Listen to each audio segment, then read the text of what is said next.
ലിസാനും ലിയാനും പുളിമുട്ടായി കൊടുത്തിട്ട് ഒരു എക്സ്പ്രഷൻ എങ്ങനെയാ നോക്കാം നമുക്ക്. ഈ പുളിമുട്ടായി തിന്നാ കയ്യോ? നിനക്ക് കയ്യോ? കയ്യോ പുളിമുട്ടായി തന്നെ? ഇതല്ല, എത്ര പുളിമുട്ടായി തിന്നോ? തിന്നോ? ഈ പുളിമുട്ടായി രണ്ടോ എങ്ങനെ തിന്നണമെങ്കിലേ വായിലിട്ടിട്ട് ചായച്ചിട്ട് തിന്നണോ. മുഖത്ത് എക്സ്പ്രഷൻ വരാൻ പാടില്ല. എക്സ്പ്രഷൻ വരോ? ഇല്ല, എക്സ്പ്രഷൻ വരാണ്ട് തിന്നണോ? തിന്ന് സിംഗിൾ ആയിട്ട്.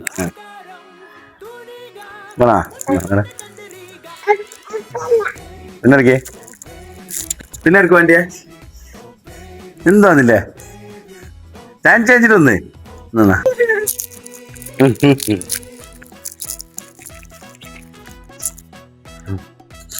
എന്താ നോക്കട്ടെ എന്താണ് എന്താണ്